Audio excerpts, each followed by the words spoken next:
বিশ্ব রাজনীতিতে দুই মহাশক্তিধর দেশ আমেরিকা ও রাশিয়া। আর কয়েকদিনের মধ্যেই আমেরিকায় ক্ষমতায় হস্তান্তর হতে চলেছে। ফের একবার আমেরিকার প্রেসিডেন্ট পদে বসতে চলেছেন ডোনাল্ড ট্রাম্প। কিন্তু তার আগেই রাশিয়ার প্রেসিডেন্ট ভ্লাদিমির পুতিনের সঙ্গে বৈঠকে বসার পরিকল্পনা চূড়ান্ত করে ফেলেছেন ট্রাম্প। আগামী 20 জানুয়ারি প্রেসিডেন্ট পদে শপথ নেবেন ট্রাম্প।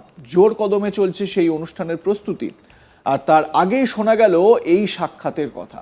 একটি সংবাদ সংস্থার সূত্রে খবর, শুক্রবার ফ্লোরিডার পাম বিচে মারে লাগো রিসর্টে রিপাবলিকান গভর্নরদের সঙ্গে বৈঠকে বসেন ট্রাম্প।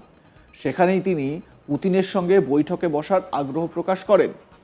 ওই সংবাদ সংস্থার সূত্রে আরও জানা গিয়েছে, রাশিয়া ইউক্রেন যুদ্ধ বন্ধ করার প্রসঙ্গে তিনি বলেন, আমরা চাই এই যুদ্ধ বন্ধ হোক, আমরা দুদেশের সংঘাতে ইতি টানবই। যদিও কবে কোথায় ট্রাম্প পুতিনের এই বৈঠক হবে তা এখনো জানা যায়নি। এমনকি এই বৈঠকের বিষয়ে এখনো পর্যন্ত কিছুই জানায়নি মস্কো। উল্লেখ্য, রাশিয়ার সঙ্গে যুদ্ধে ইউক্রেনের পাশে দাঁড়িয়েছে আমেরিকা। মার্কিন অস্ত্র বলেই রাশিয়ার বিরুদ্ধে পাল্টা আক্রমণ শুরু করে ভলোদিমির জেলেনস্কির দেশ পুতিনকে বেগ দিচ্ছে। মস্কোর প্রতিটা আক্রমণের কড়া জবাব দিতে দেখা গিয়েছে ইউক্রেনের সেনাকে। কিন্তু সেই সব অবশ্য হয়েছে জো বাইডেনের সময়কালে।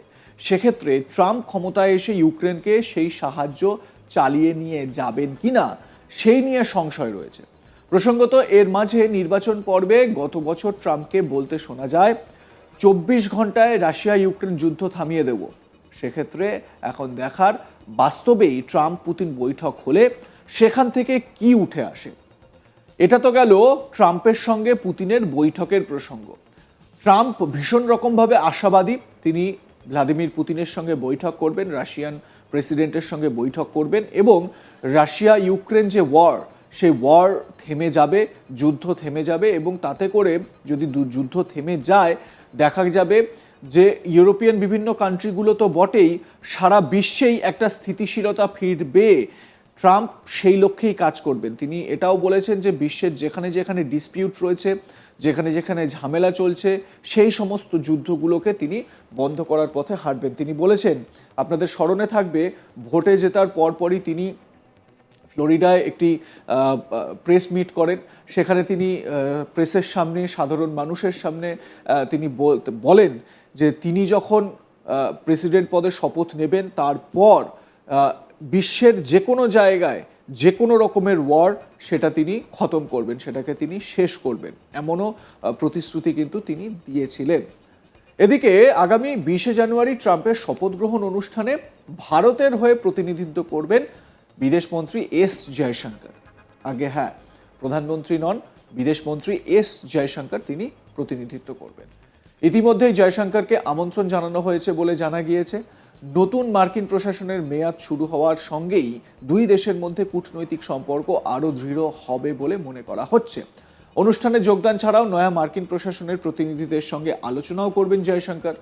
রবিবার 12 জানুয়ারি সোশ্যাল মিডিয়ায় একটি পোস্টের মাধ্যমে বিষয়টি জানিয়েছে ভারতের বিদেশ মন্ত্রক। ট্রাম্পের শপথ গ্রহণ অনুষ্ঠানে যেসব বিশিষ্ট ব্যক্তিদের যোগদানের কথা রয়েছে তারা হলেন আর্জেন্টিনার রাষ্ট্রপতি জাভিয়ের মাইলি, গ্রেট ব্রিটেনের ডানপন্থী রিফর্ম ইউকে পার্টির প্রধান নাইজেল ফারাজ, জাপানের বিদেশমন্ত্রী তাকেশি ইয়োয়া, ইটালিয়ান প্রধানমন্ত্রী জর্জিয়া মেলোনি এবং ডানপন্থী এক ফরাসি রাজনৈতিক দলের নেতা।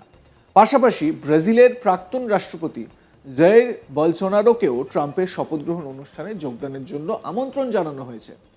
তবে পাসপোর্টজনিত সমস্যার কারণে অনুষ্ঠানে যোগ দেওয়ার ক্ষেত্রে বাধার মুখে পড়তে পারেন তিনি।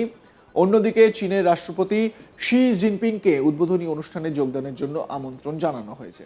তবে অনুষ্ঠানে তিনি একজন উচ্চ পর্যায়ের প্রতিনিধি পাঠাবেন বলে জানা গিয়েছে।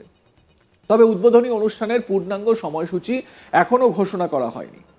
স্বাভাবিকভাবে এই নিয়ে কিন্তু জোর একটা শোরগোল, জোর একটা চর্চা এই মুহূর্তে আমেরিকার রাজনীতিতে চলছে।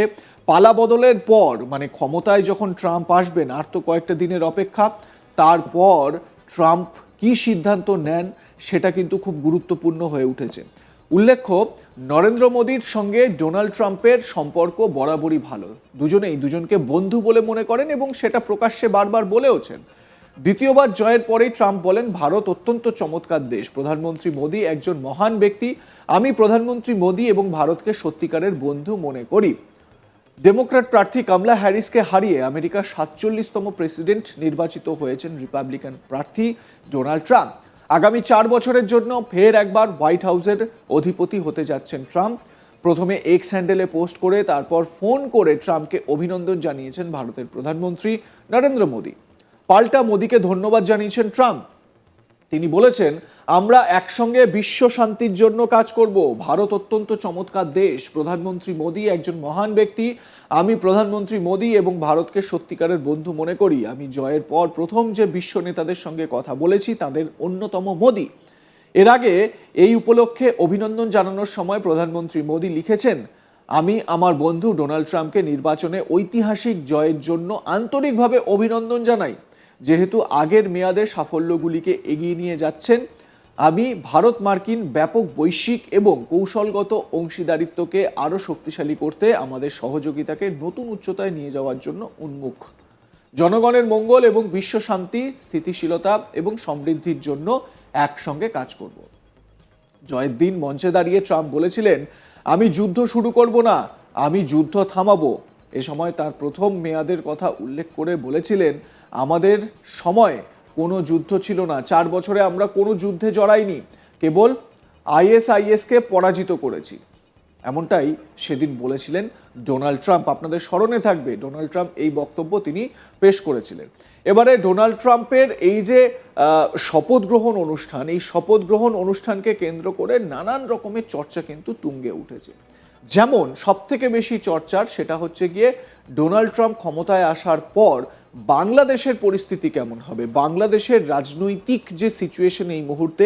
আপনারা জানেন বাংলাদেশে উপদেষ্টা সরকার চলছে, যেই উপদেষ্টা সরকারের প্রধান হচ্ছেন ডক্টর মোহাম্মদ ইউনুস, তার নেতৃত্বে উপদেষ্টা সরকার চলছে, অন্তর্বর্তী গভর্নমেন্ট চলছে।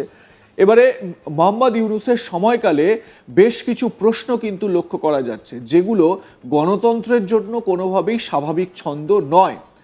এবারে একই একটা বিষয় যে সেটা হচ্ছে গিয়ে এই যে মোহাম্মদ ইউনুসকে নিয়ে ডোনাল্ড ট্রাম্প তিনি কিন্তু তার ক্ষোভ প্রকাশ করেছিলেন। তিনি জানেন যে 2016 সালে ডোনাল্ড ট্রাম্পকে হারানোর জন্য সেই সময় হিলারি ক্লিন্টনকে ব্যাকআপ দেওয়ার জন্য অর্থ সাহায্য করেছিলেন মোহাম্মদ ইউনুস, এবং সেই বিষয়টা যখন ডোনাল্ড ট্রাম্পের গোচরে আসে তিনি কিন্তু এটাকে ভালো চোখে নেননি। এদিকে ডোনাল্ড ট্রাম্পের এই যে শপথ গ্রহণ অনুষ্ঠান, সেই শপথ গ্রহণ অনুষ্ঠানে তারেক জিয়া যিনি বিএনপির চেয়ারম্যান, তিনি সহ আরও বেশ কয়েকজন বিএনপির সিনিয়র লিডারকেও কিন্তু আমন্ত্রণ জানানো হয়েছে। স্বাভাবিকভাবেই ট্রাম্প আসার পর বাংলাদেশের সিচুয়েশন যে পাল্টাতে চলেছে এ কথা বলার অপেক্ষা রাখে না। আপনাদের মতামত কি এ বিষয়ে জানাতে ভুলবেন না। দেখতে থাকুন আজ তাক বাংলা, সাবস্ক্রাইব করুন আমাদের ইউটিউব চ্যানেলটি, হোয়াটসঅ্যাপ চ্যানেল ফলো করতে ভুলবেন না।